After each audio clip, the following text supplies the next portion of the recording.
يا أيها النبي إذا طلقتم النساء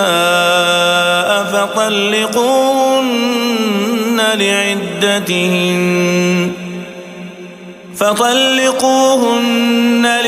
لعدتهن وأحصوا العدة واتقوا الله ربكم لا تخرجوهن من بيوتهن ولا يخرجن إلا أن يأتين بفاحشة مبينة وتلك حدود الله ومن يتعد حدود الله فقد ظلم نفسه لا تدري لعل الله يحدث بعد ذلك أمرا فإذا بلغن أجلهن فأمسكوهن بمعروف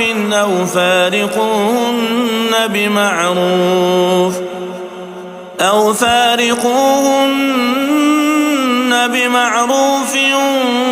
وأشهدوا ذوي عدل منكم وأقيموا الشهادة لله ذلكم يوعظ به من كان يؤمن بالله واليوم الآخر ومن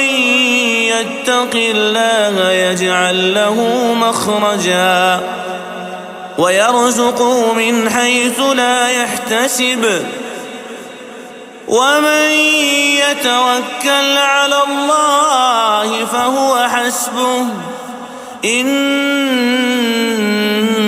الله بالغ أمره قد جعل الله لكل شيء قدرا واللائي يئسن من المحيض من نسائكم إن ارتبتم فعدتهن 3 أشهر واللائي لم يحضن وأولاة الأحمال أجلهن أن يضعن حملهن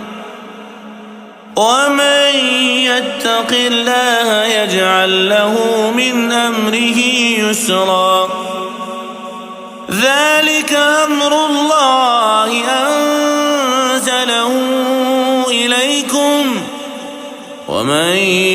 يتق الله يكفر عنه سيئاته ويعظم له أجرا أسكنوهن من حيث سكنتم من وجدكم ولا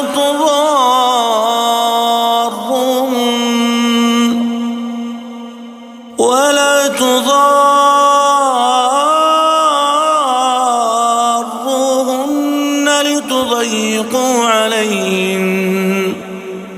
وإن كن أولات حمل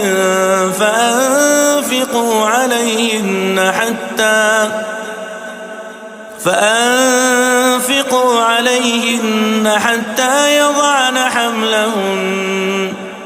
فإن أرضعن لكم فآتوهن أجورهن وأتمروا بينكم بمعروف وإن تعاسرتم فسترضع له أخرى لينفق ذو سعة من سعته ومن قدر عليه رزقه فلينفق مما آتاه الله لا يكلف الله نفسا إلا ما آتاها سيجعل الله بعد عسر يسرا وكأين من قرية عتت عن أمر ربها ورسله ورسله فحاسبناها حسابا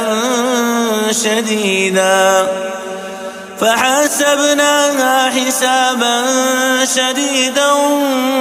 وعذبناها عذابا نكرا فذاقت وبال أمرها وكان عاقبة أمرها خسرا أعد الله لهم عذابا شديدا فاتقوا الله يا أولي الألباب الذين آمنوا قد أنزل الله إليكم ذكرا رسولا يتلو عليكم آيات الله مبينات ليخرج الذين آمنوا وعملوا الصالحات من الظلمات إلى النور ومن يؤمن بالله ويعمل صالحا يدخله جنات تجري من تحتها الأنهار خالدين فيها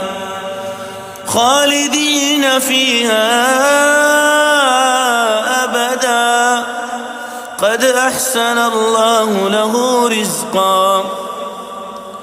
الله الذي خلق 7 سماوات ومن الأرض مثلهن يتنزل الأمر بينهن لتعلموا أن الله على كل شيء قدير وأن الله قد أحاط بكل شيء علما